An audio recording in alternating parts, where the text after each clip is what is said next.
Alright guys, just under the old van, giving it a birthday oil change. I've got to change the oil filter and remove the drain plug and drain the oil into the oil catching pan. So let's get at it. Just make sure you got the oil nice and warm. Take it for a run before you do this. I should be wearing gloves or something, but rubber gloves, but I've run out. This needs to be done because we're off on a camping trip in the next week or so. Alright, so don't forget to open up your oil catcher. Alright, that's open. Here we go. It's going to be red hot because it's been for a good run.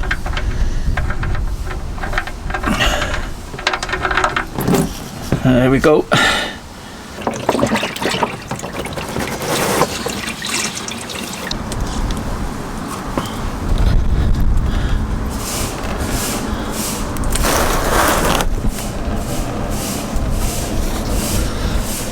Alright, so this is a messy old job. That's most of it out. I just let it I'll let it drain. I go have a cup of tea or something, come back to it.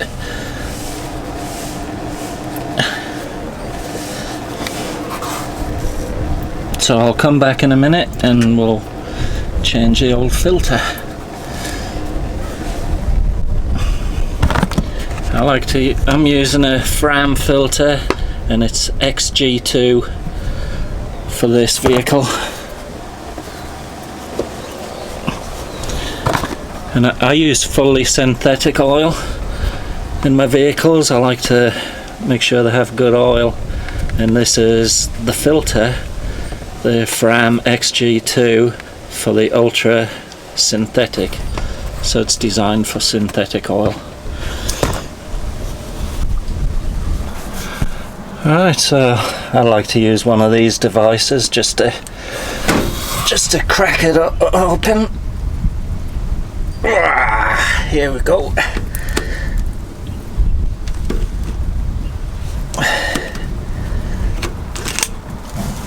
Alright, so that's loosened off nicely. I can get it by hand now. Just make sure your oil catcher's in the right place, because you're going to get a bit of oil come out of this.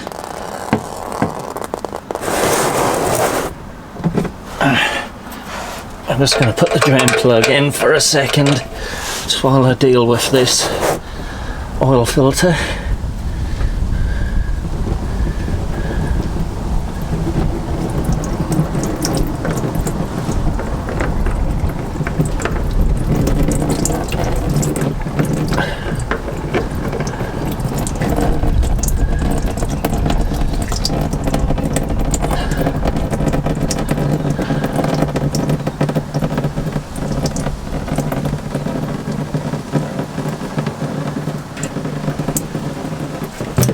Alright, so there we go, we've got that down. Empty it out.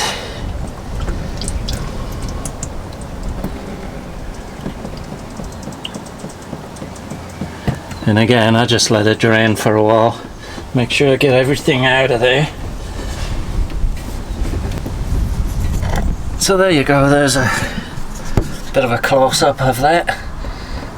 Just got to drain away into the old oily sump, the old oil catcher. And I got it up on ramps here. You got to have it up on ramps unless you're a real skinny dude. I'm on a slope. It's far from ideal. Not really recommended doing an oil change on a slope, but it's the only place I have to do one. So just be careful. Make sure your wheels are chocked and everything. Yeah, I got my wheels up there. I got a big piece of wood and I got a chock under that one. Obviously the parking brake's on, so I'm pretty safe. This is the oil I use, and of course it's 5W20 for the E250, and I always use full synthetic. Alright guys, when you check your drain plug, this one has, on the E250, it has a rubber gasket on the inside there. Just make sure it's good, got no cracks or splits or whatever. And I got a magnetic tip on the end of this drain plug, so it's come out nice and clean. There's no bits of metal sticking to it, so all good. And what we got to do with a new oil filter is make sure you run some clean oil around the rubber gasket there, and that makes it have a nice seal. I just pour a little bit of oil into the filter top. That'll do. Just pour a little bit of oil into the top there, and just smear it around the O-ring. So we've got a nice seal when we screw that back on.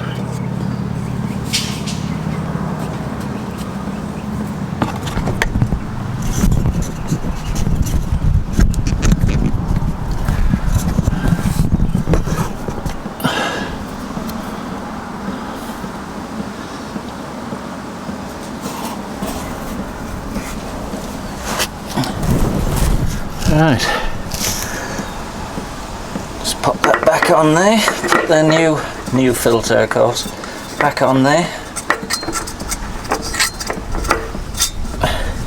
And you just tighten them hand tight, don't use a tool to tighten it. I like to just give it a good twist, and that's it, that's on there.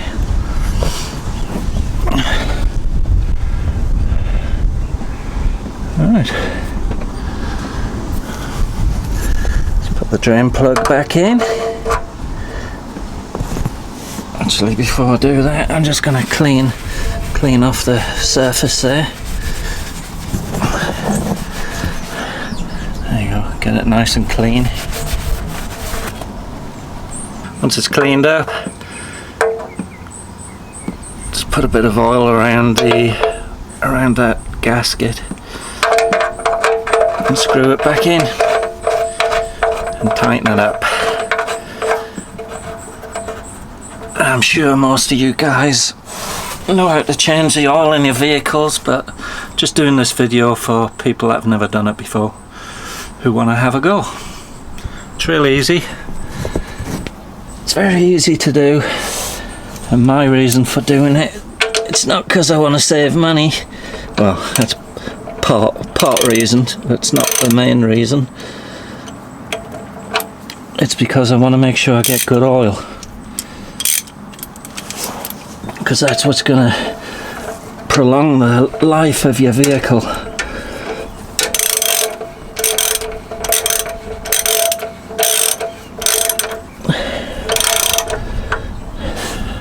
Alright, just nip it up. That'll do. Now we just got to fill the oil up. Alright, so there's a oil filler cap. 520, as you can see.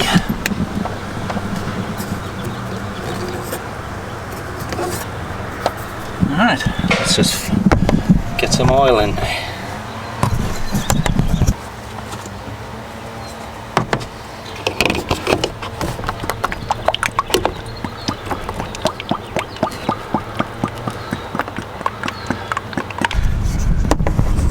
Right, it's time to check the dipstick. Now, they made on this van, they made it really easy for an oil change, but to check your oil, what a pain in the ass. I've got to delve deep into here. Pull it around.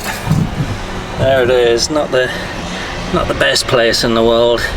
Bury a dipstick down there if you've got big hands, especially. Right, well, I'm waiting for the oil to drain down so I can check it on the dipstick. It's a good time to fill up the washer bottle.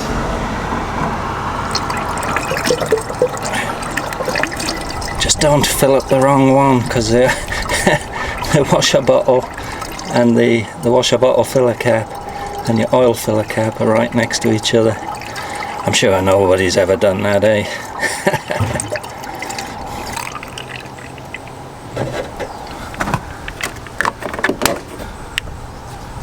Right. Just clean your dipstick off, give it one last dip. Make sure you're happy with the level your oil's at.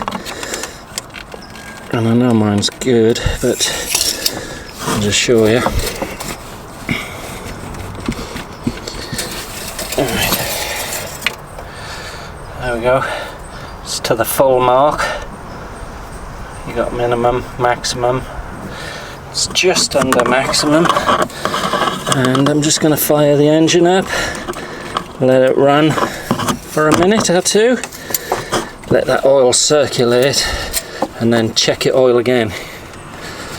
Often it'll go down once it's circulating around the engine. Alright, last thing I want to do is run the engine. Just purring like a little kitten. Just let it run for a couple of minutes, gets the oil circulating, fills up the filter properly and all of that. So let it run for a couple of minutes, then turn it off, check your dipstick again for the oil level, and that's it, job done. Really easy, nothing to it really. Takes about 20 minutes, and that not in any hurry, and that includes getting the ramps out the garage and all of that. Yeah, I don't take it to a regular garage for oil and filters.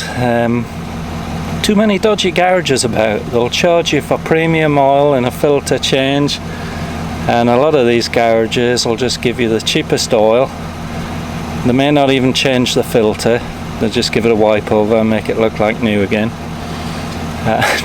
And I know this for a fact because I know people that have worked in garages over the years, you know, not just in the US but in the UK, and better off doing it yourself. Put in good oil, good filters, your engine will last way longer, much longer, and it's easy and it's quicker than going to a garage. By the time you drive to a garage, wait in the waiting room, I'm done and on the beach before you're done, and maybe even ripped off if you're unfortunate. Not all garages are bad, of course. There's some good guys out there. You just gotta find one. Alright, thanks for watching my videos. Something new under the cover there. That's for another video though. Catch you later, guys.